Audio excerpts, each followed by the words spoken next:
Review എങ്ങനെയുണ്ട് പടം പറ. സസ്പെൻസ് മൂവ്മെന്റ് വരുമ്പോ മോണിക്ക ആരാണ്?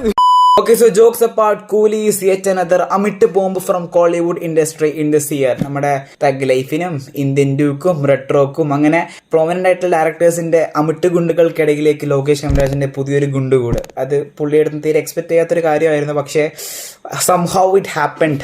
എന്താ പറയാ, സിനിമയിൽ ആകെ പോസിറ്റീവ് പറയാനുള്ളത് flash back സീൻസിലെ പോഹോ സോങ്ങിന്റെ placement, BGM, രജനീകാന്തിന്റെ DAG look, അതൊക്കെ സെറ്റ് ആയതുണ്ട്. ആ ഒരു സിനിമയിൽ ആകെ ഒരു മൊമെന്റും അപ്ലിഫ്റ്റ്മെന്റും ഒക്കെ തന്നൊരു സീൻ എന്ന് വെച്ചാൽ ഫ്ലാഷ് ബാക്കിലെ സീൻസ് ആയിരുന്നു. നാഗാർജുന സൈമന്റെ റോള് ഗംഭീര ചെയ്തിട്ടുണ്ട്. പക്ഷെ അപ്പാർട്ട് ഫ്രം ദാറ്റ് പടത്തിൽ വേറെ ഒന്നും ഇല്ല. എന്തൊക്കെയോ കാണിച്ച് കൂട്ടുന്നുണ്ട്, എന്തൊക്കെയോ ഇൻസിഡൻസ് നടക്കുന്നുണ്ട്, പക്ഷെ കണക്ഷൻസ് ഇല്ല, കൺഫ്യൂഷൻസ് ആണ്. ഇത് ആരാ വരുന്നതൊക്കെ, സ്ക്രീനിൽ ആരൊക്കെ കൊണ്ടുവരുന്നുണ്ട്, ഇത് എന്തിനാണ് ഇവർ അടി ഉണ്ടാക്കുന്നത്, ആരൊക്കെയാ വില്ലന്മാര് എന്ന് വരെ തോന്നിപ്പോകുന്ന ഒരു സിറ്റുവേഷൻ ആണ് ഉണ്ടായി പോകുന്നത്. സോ ലോകേഷ് കനകരാജിന്റെ ഫിലിമോഗ്രാഫിയിലെ പേഴ്സണലി ഏറ്റവും വേഴ്സ്റ്റ് ആയി തോന്നിയ ഒരു പടമാണ് Coolie. Nothing more to say. Expecting Kaithi 2, Leo 2, Master 2 ഇങ്ങനെ നിറയെ നിൽക്കുന്നുണ്ടല്ലോ LC എന്നൊക്കെ പറഞ്ഞിട്ട്. അതൊക്കെ വെയിറ്റ് ചെയ്യാണ്. കൂലി ഒരു ഫൊഗറ്റബിൾ എക്സ്പീരിയൻസ്.